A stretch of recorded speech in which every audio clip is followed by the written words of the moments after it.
बंदो गुरुपद कंज कृपा सिंधु नरे रूप हरि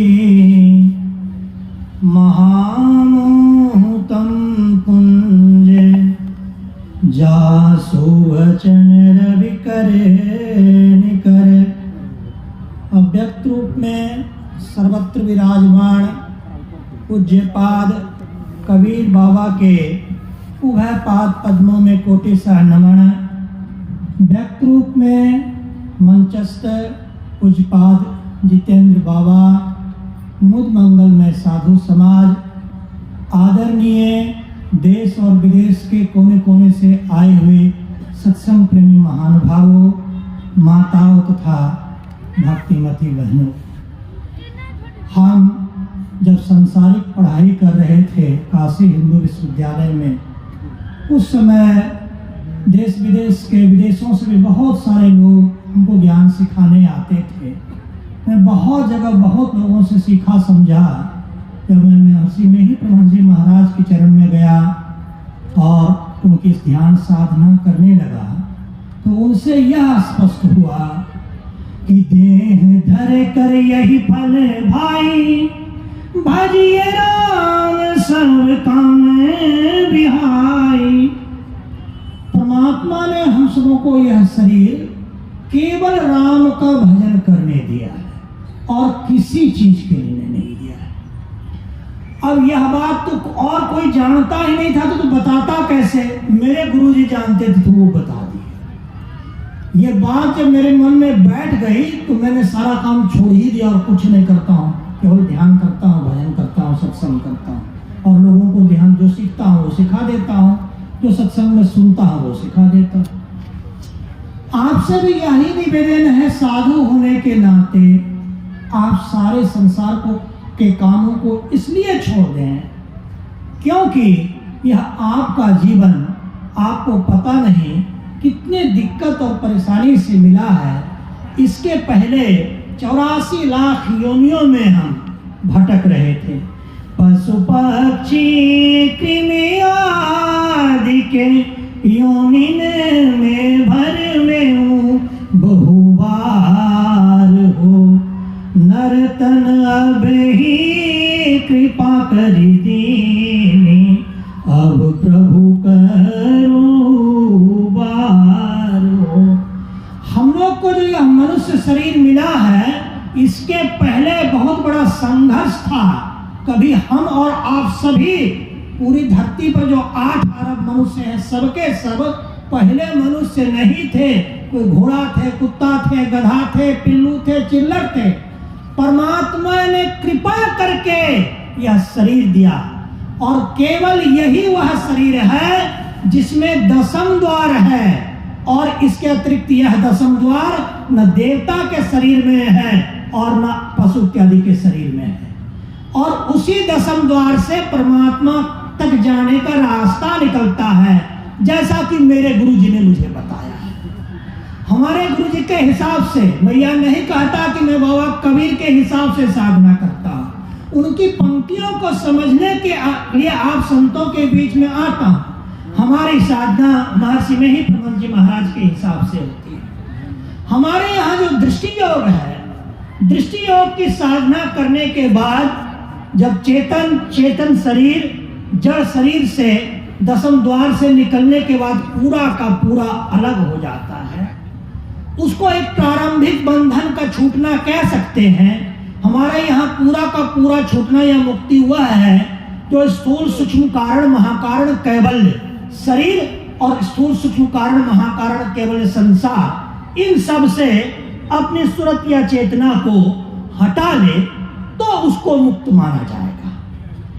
अब आपके यहाँ जो है कि 6 प्रकार के शरीर हैं, तो मैं तो अपने गुरु जी के हिसाब से कह सकता हूं और आगे जो मैं न कह सकूं आप लोग कह दें मेरे आगे।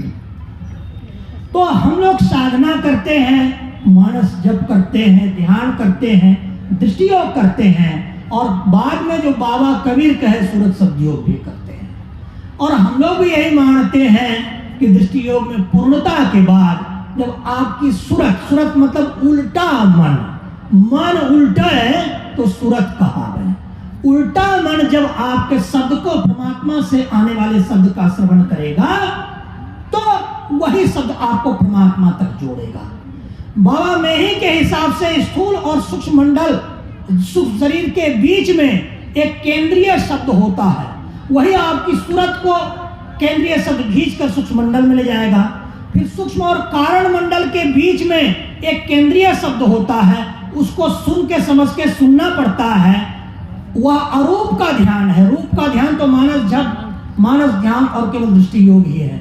तो इसी तरह से चारों मंडल के बीच में केंद्र में एक एक शब्द होते हैं।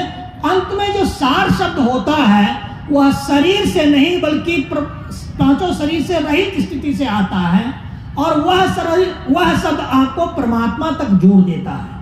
यह बोलने का तो मैं बोल दिया, इसको करने में हमको तो लगता है लाखों करोड़ों वर्ष लग जाएंगे। जैसे बाबा कबीर 4 युग से थे, चारों युग में अवतरित हुए, इनका कितना लंबा जीवन था। लोग कहते क्या ये करोड़ वर्ष की बात सिखा रहा है, अरे करोड़ तो कम हुआ, अनंत से मिलने वाला जीव अनंत होगा।